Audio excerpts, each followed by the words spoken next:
Okay. Good morning. Welcome to the Aviation and Transportation Subcommittee meeting for April 23rd, 2019. Councilwoman Williams will not be here today, but I am here with Councilwoman Felicita Mendoza. We constitute a quorum, so we can start the meeting. I'm calling it to order. We have no call to the public, so the first order of business will be the approval of the minutes of the meetings for March 26, 2019. Do I have a motion? Motion to approve minutes of the meeting for March 26, 2019. And I will second it. All in favor say aye. Aye. The ayes have it. Okay, the next items are on consent. That would be items 2 through 11. Do I have a motion on the consent, or do you need anything taken off? No. Okay, Motion to approve consent items 2 to 11. and I'll second it. All those in favor say aye. Aye, and we have it. So that takes us to agenda 12 and 13, and these are for information only. So did you need any additional information? I do not.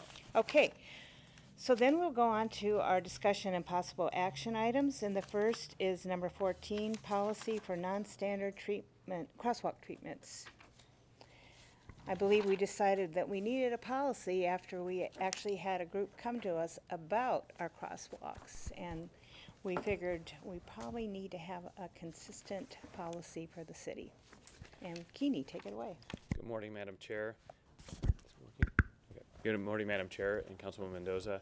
We're happy to be here today to talk to you about our proposed policy for non-standard crosswalk treatments. We were here back last in January of 2019, earlier this year, to talk about the draft policy and some of the provisions we were looking at potentially for dealing with these non-standard crosswalks. And just as introduction, the non-standard crosswalks are crosswalks where we do a different type of treatment in there that may not be what we would typically see on the city streets. And just we want to make sure is we have a policy to outline to be able to deal with those safely, but also to be able to work with the community in areas where they may want to do something different from our normal crosswalks. So if everything goes well today, this policy will be coming back to full council for May or June for approval. And I have Brianna Velez, our assistant director here, is going to take us through the presentation and talk to you a little bit more about our policy. Good morning, and as Keeney mentioned, in January 2019, we did provide information on a potential draft policy for non-standard crosswalks. And so non-standard crosswalks are often referred to as decorative or artistic crosswalks, and typically include some form of design within the standard markings. Several cities have installed decorative crosswalks as both a pilot and a permanent project. And in late 2017, we did receive a request from a couple of organizations requesting rainbow crosswalks be installed at 2 locations. And so Federal Highway's official ruling on approved color treatments for crosswalks is typically earth tone and subdued colors. And so anything that's multicolor and or reflective is not approved according to FHWA. So something that would typically be approved would be shown in the photos, such as the brick pavers. And so their approach is that non-standard multicolor treatments and bright treatments could pose a safety and liability issue. And so we've been monitoring the installation of our non-standard crosswalks, and so far we have not seen any incidents. We've also reached out to some of the other cities that have done pilot and permanent projects, and they have also expressed they haven't seen any concerns or incidents related to those installations. In April 2018, City Council directed the installation of two rainbow crosswalks at 7th Avenue in Glen Rosa and Central Avenue and Portland Street. Both of these installations were privately funded for material and installation, and also included a maintenance agreement for future costs related to that.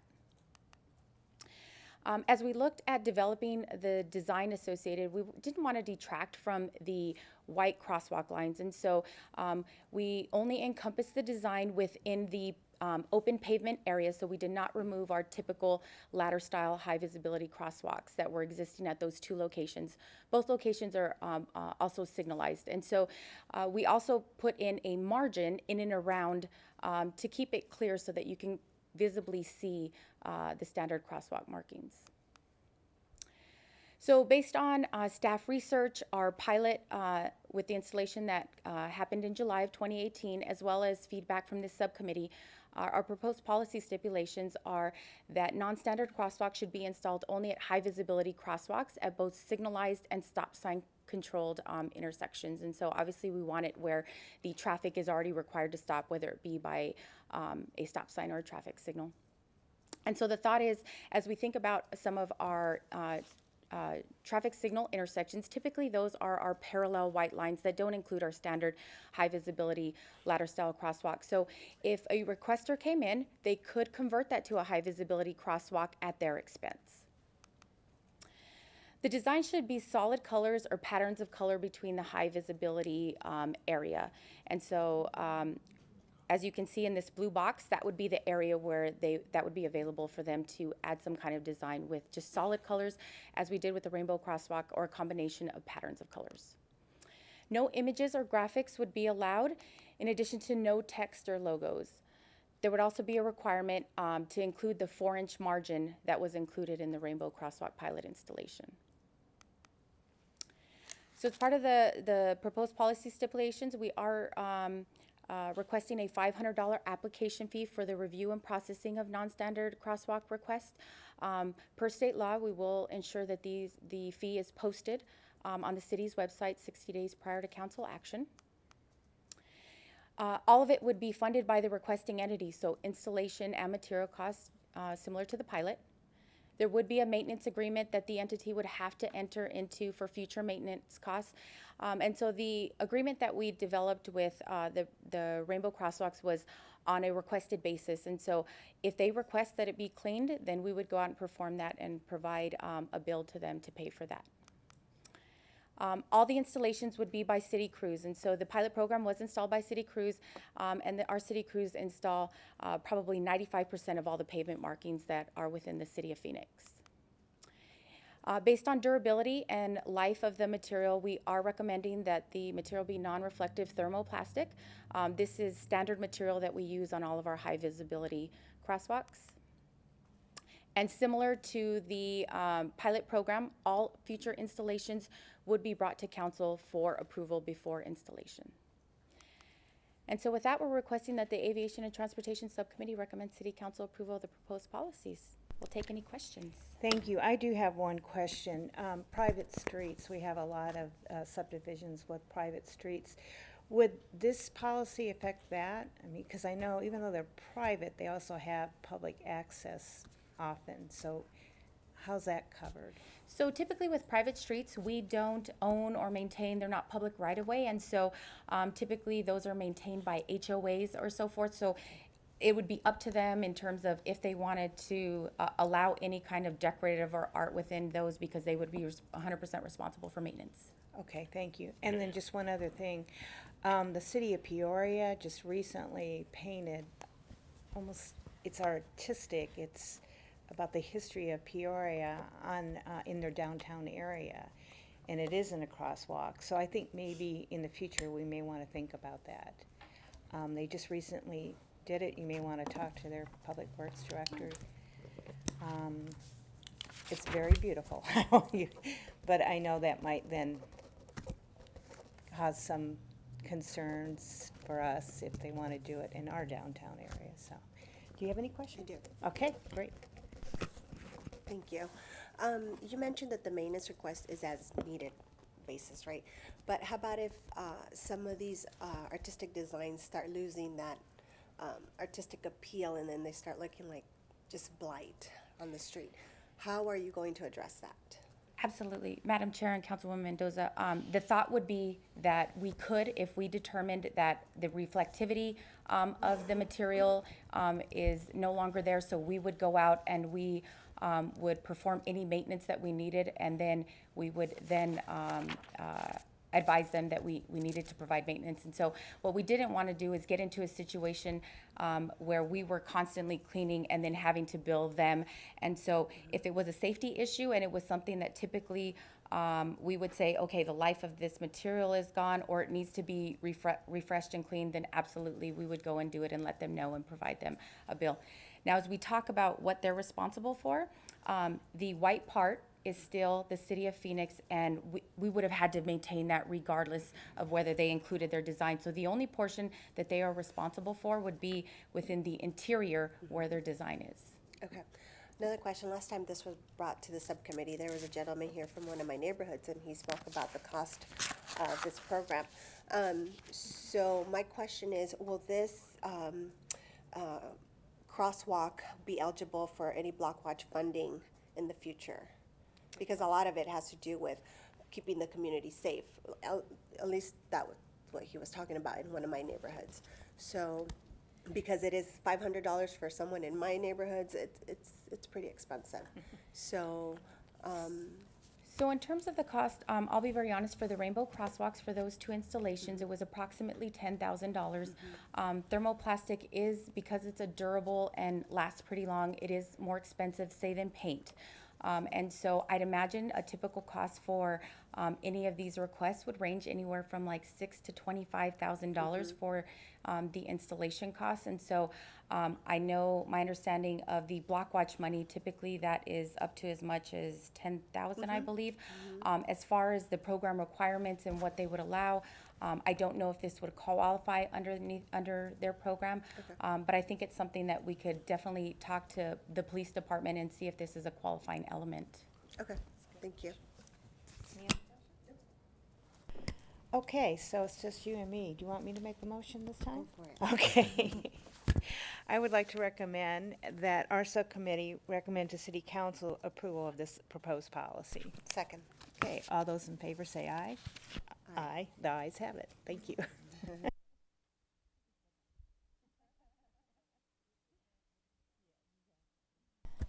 So, I guess, Keene, you're just the show today. Yeah. So, our next item is the Key Corridors Master Plan update. Thank you, Madam Chair, Councilwoman Mendoza. Joined up here with me is Brianna Velez again, as our Assistant Director. She's going to take you through most of the presentation. We also have Van Sheed, our consultant, who's been working with us on this project as well. Just a little bit of history before we get into the presentation. We did receive approval from the subcommittee and the council for entering into the study and beginning the study. And the kind of the reason why we were looking at this plan, or adopting this plan and going through and doing this process is we get a lot of demands for what our roadways can and cannot do. It's almost, this roadway needs to accommodate this and this and this. And we wanted to make sure that when we're talking about our arterials, our major streets, and our collectors, that we're looking with a prioritization in mind, trying to figure out, does this need to operate more as a freight corridor? Does this need to operate more as a transit corridor? Does it need to operate more as a commuter corridor, or even a bicycling corridor? And so we want to make sure we're taking that and respecting that, because if you try to fit all those into the same street, street's going to become unmanageable, and it's going to be way too big, and it won't operate the way we need it to as efficiently here in the city. So this is an effort that we're going through, and we're not done yet. We're in the middle of this. That's what we're doing as an update today. To tell you where we're at today, we've gone back to our Citizens Transportation Commission and presented this already. They've asked us to come back to them again after the summer before we finalize this, because they want some more information as well. And we're open to provide more presentations before we finalize this out in November. So I would just say our solutions at the end of the day, we're going to try to be both strategic with this plan, but also practical and what the results are. And like I said, we'll now turn it over to Brianna, to Madam Sheed first. Yeah, Von, to take us. go ahead and start it off. Madam Chair, Councilman Mendoza, my name is Vamshi Al-Sidi. I'm with the Jacobs Engineering team. I'm the project manager for this project.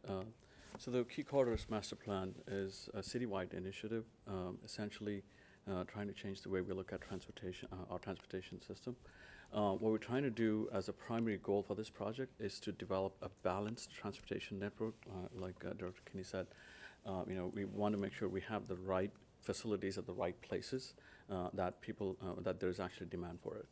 In addition to that, we are looking at providing a safe transportation system as one of our primary goals as well.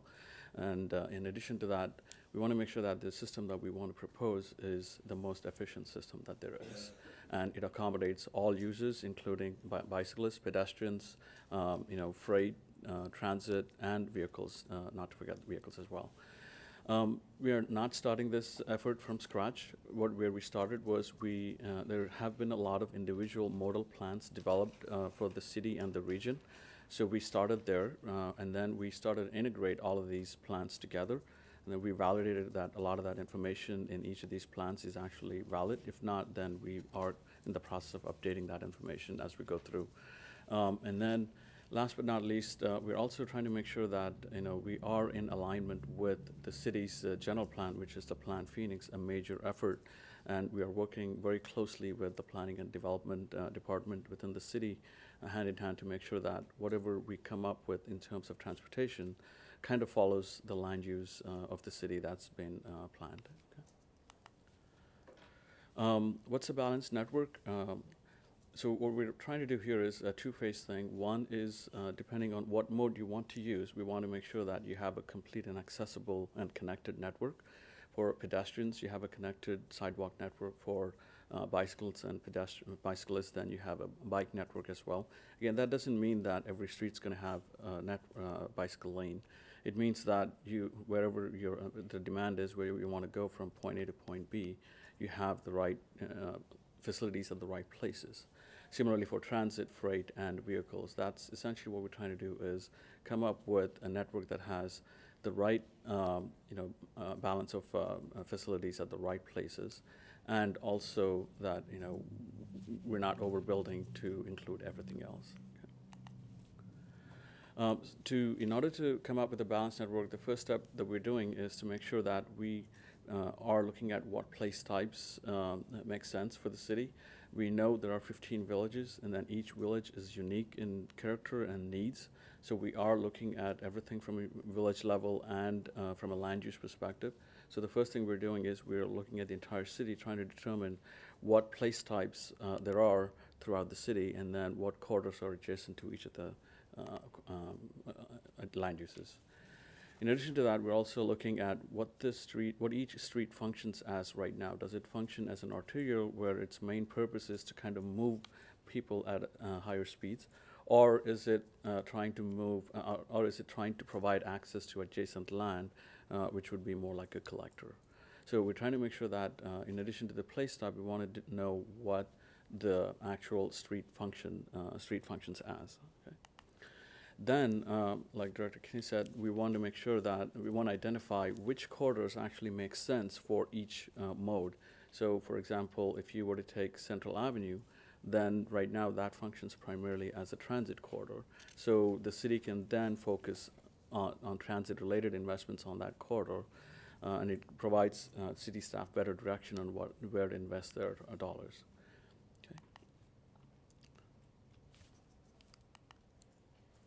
So once we have our place type, street type, modal emphasis, then what that helps us really do is identify, what street elements need to be along each of the corridors. How many lanes, what the lane configuration is, what type of transit infrastructure is needed, and then if there's bike lanes needed, and if there's any pedestrian amenities that are needed as well. Another thing that we're also doing is the city has a parallel effort called Street Planning and Design Manual Update. So we're making sure that we're working with them hand in hand, so whatever we develop kind of feeds into their process, and then they will actually be developing dimensional criteria for each of the street cross sections.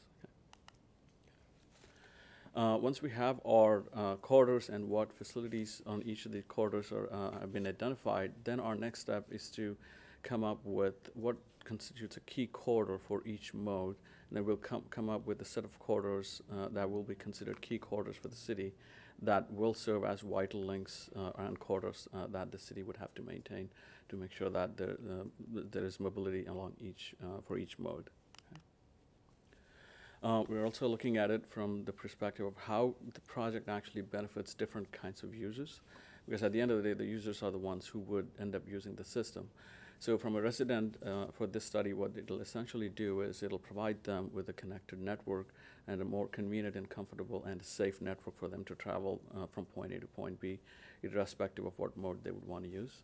And then from a developer standpoint, developers are always looking for consistency and guidance in terms of requirements. And once they know what the city network really would look like, then they'd be more confident in making business decisions. Similarly, for a business owner too, if they know what the city network looks like and where certain demographics are, then they'd be able to make informed decisions as to what kind of suits their business in terms of location.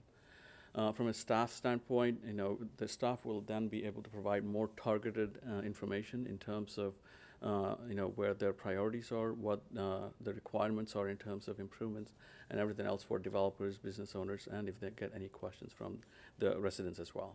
Okay.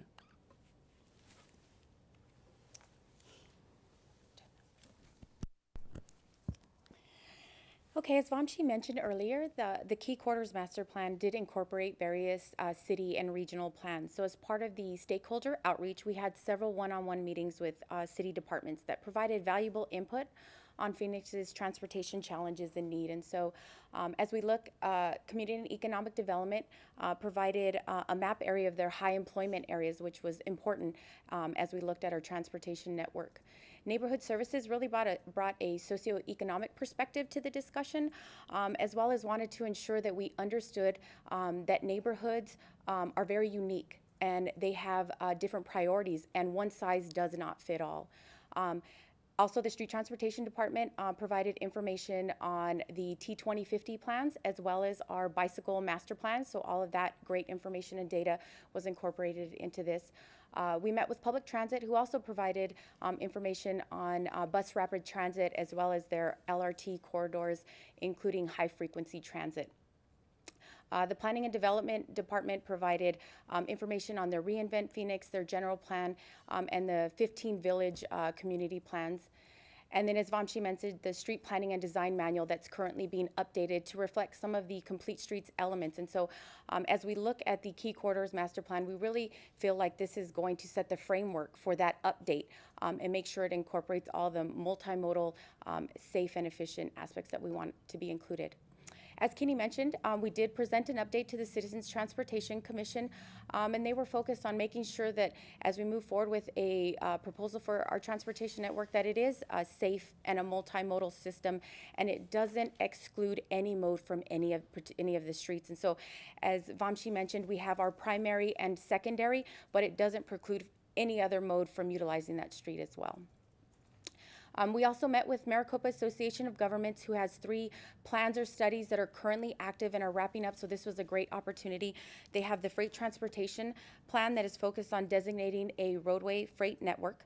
They have the Regional Transit Framework Study, which is focused on understanding the region's transit needs and deficiencies, as well as their Active Transportation Plan, which is really focused on improving, expanding, and connecting the regional bicycle and pedestrian system. We also met with other stakeholders, such as the Greater Phoenix Chamber and Economic Council and the Urban Land Institute, as well as Valley Partnership.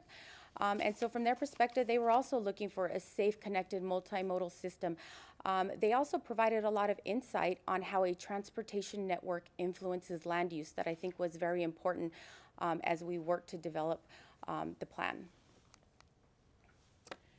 And so as far as public input, what we did is, as Vamshi mentioned, we integrated all of the previous plans that have been put in place. And so there were 8 different plans since 2014 that included community engagement.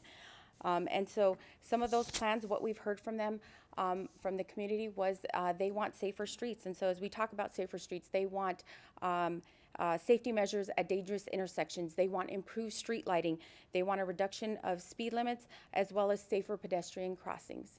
There was also a push for more pedestrian and bicycle infrastructure, such as protected bike lanes, more pedestrian crossings, as well as a more pedestrian-friendly downtown.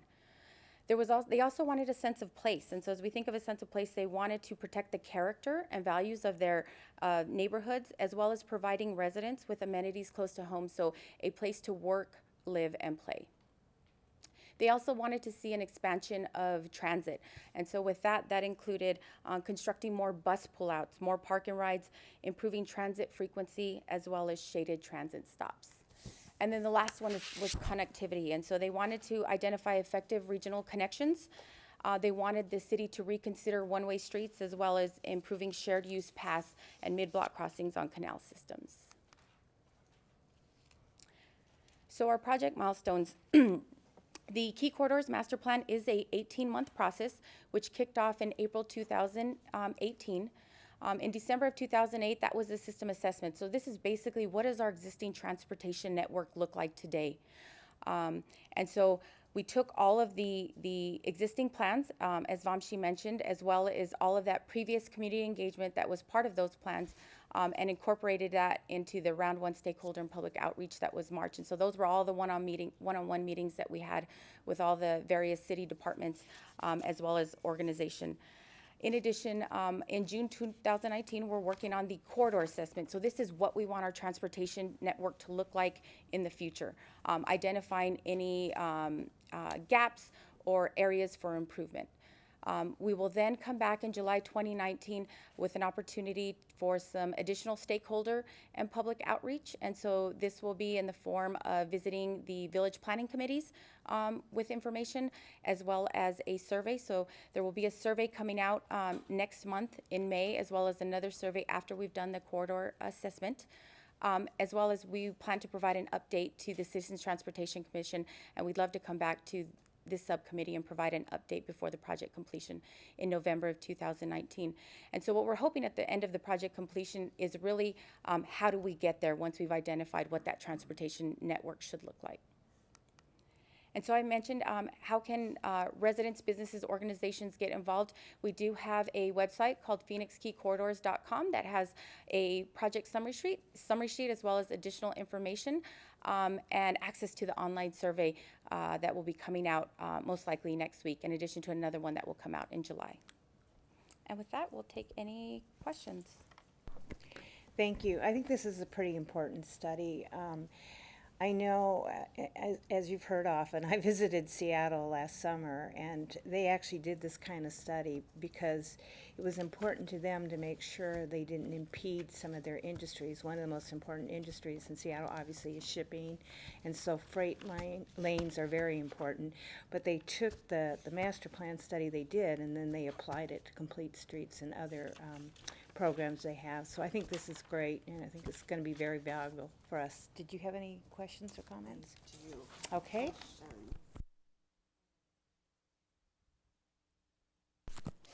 Are these the two key corridors you're looking at in this study? Just an example. Those are just examples of potential key corridors, not necessarily, those have not been identified. It's just an example of what a key corridor might look like. So what's going to be the process to identify those corridors? So we will be developing a set of evaluation criteria, a lot of performance metrics that will help us identify which one would constitute a key corridor. Okay. And what happens when an area has a corridor plan for their community?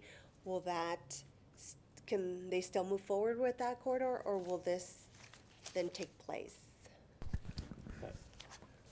Madam Chair, Councilwoman Mendoza, that's exactly why we're incorporating village plans and looking at those different elements while we're doing this, to make sure that we're being respectful of what already exists out there, and trying to figure out how it all works within those confines. So if there's anything that has a specific conflict or anything like that, that's something we would obviously highlight and note as we go through the process. But I think that's something we'll be able to accommodate as we go through this process of identifying the key corridors. And the reason I'm asking is because every area is different. Community needs are different in every single area. So, a policy just doesn't fit for all of them, right? Especially in the Levine area, that's an area that I represent, and I share my roads with horses, with tractors, with vehicles, and we love it. That's our character. We love that. So, I just want to put that out there because, I know people will obviously support pedestrian safety and crosswalks and bike lanes, but we also have other things that happen in Levine, like horses on the street, and we love that, and we want to keep that.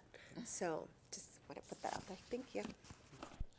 No, I think that's pretty important. I think of Central Avenue, the Murphy Trail, as something we want to preserve, but I'm sure you're looking at that as what kind of corridor is that. So every part of our city has some unique qualities, so I think it's important. That was a good comment. Anything else? No, I know. I really like this plan. Yeah. Good job. Thank you. Yeah, thank you very This is much. awesome. Okay, our next item And let me guess, Keeney's going to stay up here. You are correct. And this is an update on the Accelerated Pavement Management Program, which both of us are very excited about. We got to do a ribbon cutting of sorts last week, and so we're anxious to hear how we're doing. Thank you. Madam Chair, Councilwoman Mendoza, I'm joined up here by Mark Locke, our Deputy Director of our Street Maintenance Division, and Bill Wiley. He used to sit in my chair a few months ago, but we've kept him on and helping us in an executive consulting role, helping us to roll out the Accelerated Pavement Maintenance Program. First off, as you noted, we had a great event last week, and as you've no doubt seen, we're out and it's paving season out there right now. So there's a lot of work going on out there, and a lot of streets getting a lot of love and attention and resources. And first of all, I wanted to just thank Madam Chair and Councilman Mendoza. This subcommittee has been a great supporter of us and moving forward and getting us the resources, as well as the full council. But I just wanted to note that because we wouldn't be here today talking about the things that we're talking about without that support. I also did, before going to the presentation, I wanted to thank our city staff. Our city staff has done a Herculean effort since October to get this plan ready and to get us in a place where we are today. And I would tell you, we're not done. I mean, today we're talking about an update, but next month when we come back to you, we're going to be having a plan to fill out our 5 years of this accelerated program. And so I don't want to steal the thunder of these gentlemen here, but I did want to just say, again, in addition to thanking the city staff, I wanted to also thank the public and our contractors, who we couldn't do this also without them. And we're going to get into a little bit more about how instrumental the public has been in this process over the last few months. And so without further ado, I'll go ahead and kick off the presentation here.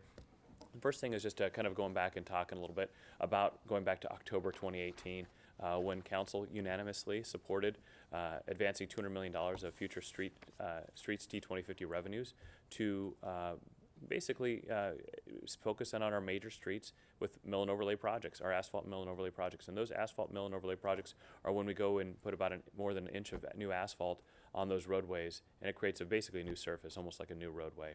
It's our most extensive pavement maintenance treatment out there, and we're glad we got the support to do that. And I guess it mentioned again, it is focused on our arterials and our major collector streets.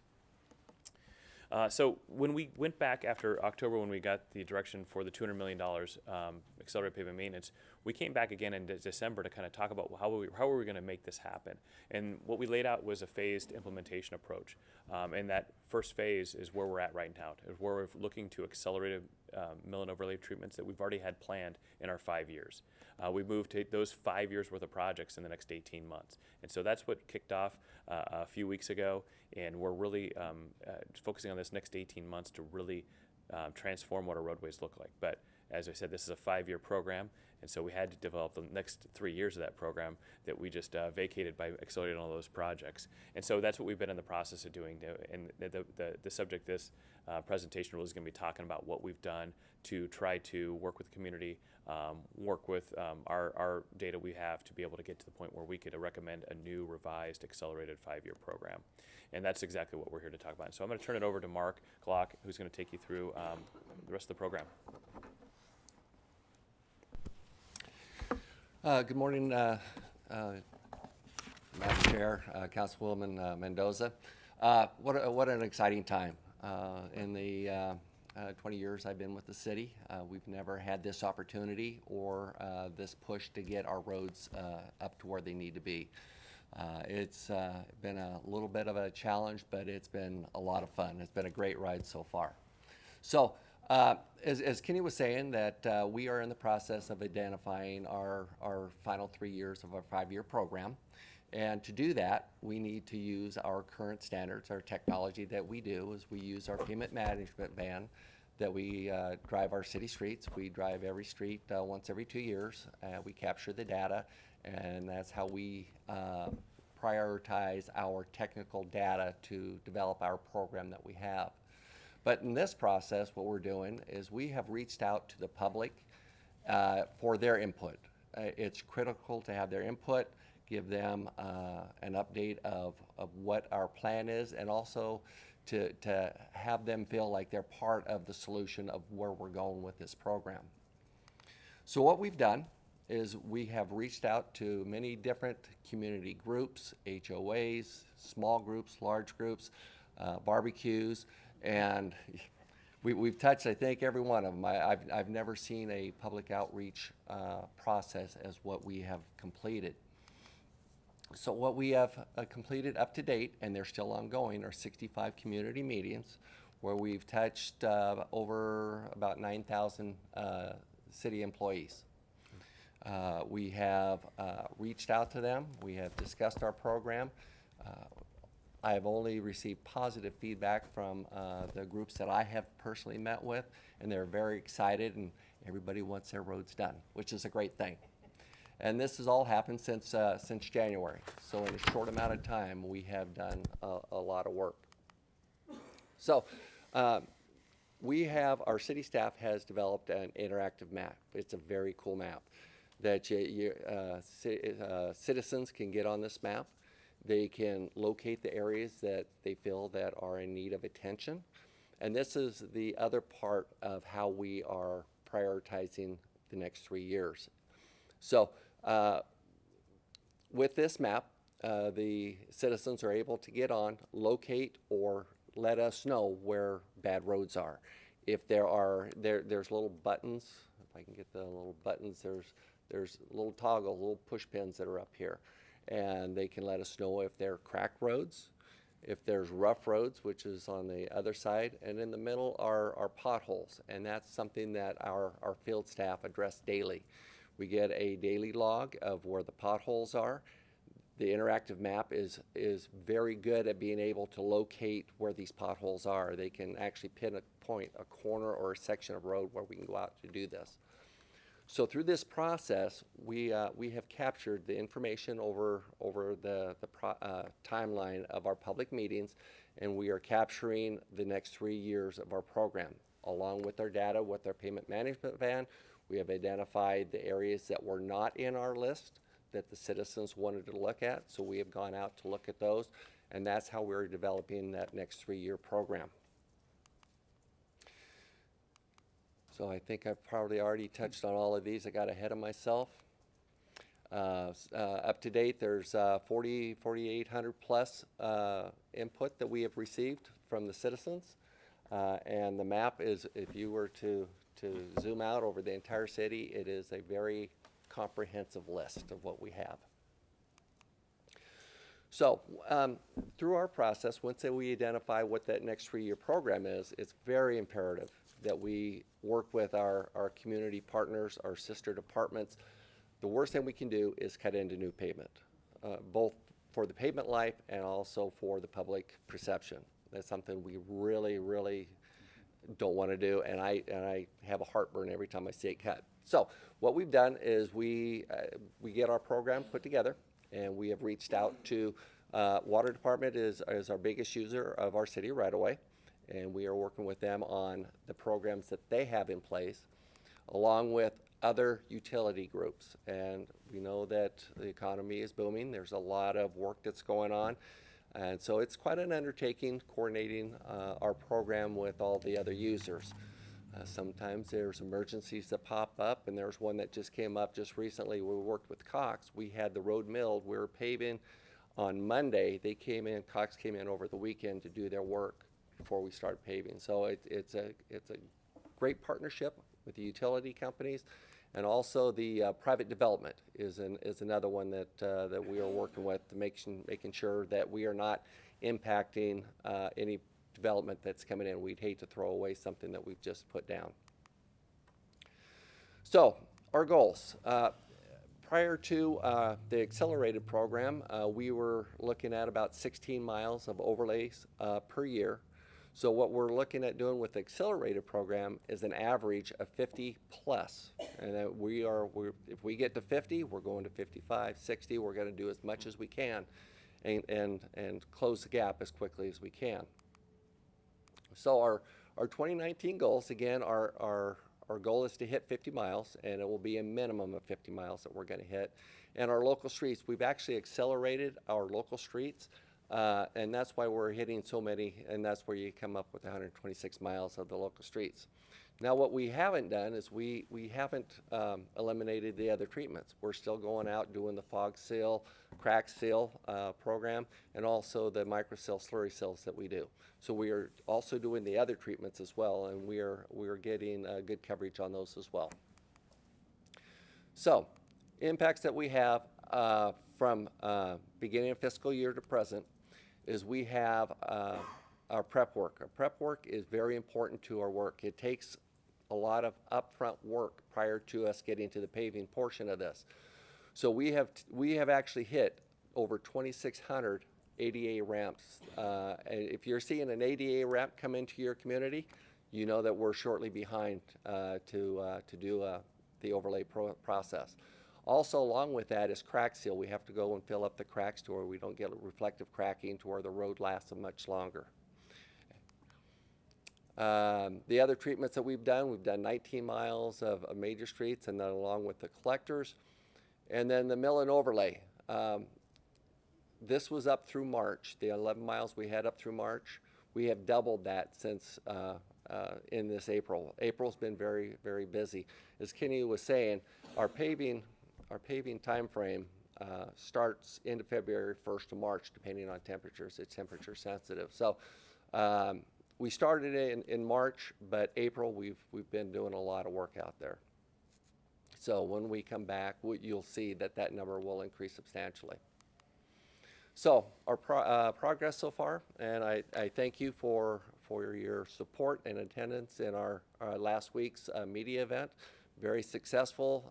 Kind of saw what the paving operation entailed. Anybody get caught in traffic coming there? I know I did. I should have been smart enough not to, but I did. But it's impactful to traffic, but our message to the public in our meetings is be patient. It's a quick process. We're in and out very shortly. Typically in a matter of a week, we have it milled and paved and we're out of the way and they have a brand new street. So that in itself has been a huge asset for us. And then also a number of other pictures throughout our paving program that we have completed. And again, we're moving fast and our train's moving forward, and we're going to get as much done as we can. So our next steps is working for approval is we're meeting with CTC this coming Thursday, and we will present our 2021 to 23 program along with 1920 that they've already seen. And then we'll be back in May to present that program to the subcommittee. And then in June, we will formally present to City Council. And with that, I want to thank you, as Kenny mentioned, thank you for your support. We couldn't have done this without you, without the public. It's a group effort. Thank you. Thank you. I got to tell you, that tool is interactive map is slick. I had Keeney come to one of my neighborhood meetings, and it was around the Moon Valley area, and he showed us the map and showed 7th Street, just south of Thunderbird, and there was one drop. The next day I went on, there were about 50 drops. So people are really using that map. It's really been a great tool, and I encourage people to continue to use that because you're still looking at the results, my understanding. Madam Chair, that's correct. We have not dropped the tool. So even though we're going through the approval process on the next 5-year plan, we're still collecting that input because we want that input. Because we know that even though we come through with a 5-year plan, as Mark noted, we've got utility projects, we have private development projects. Right. There's different things that may change in that 5 years that shift that plan a year here or move some projects around, and we want to be able to use that input continuously as we go through this. And I'm glad you did highlight the tool because that's one of those things that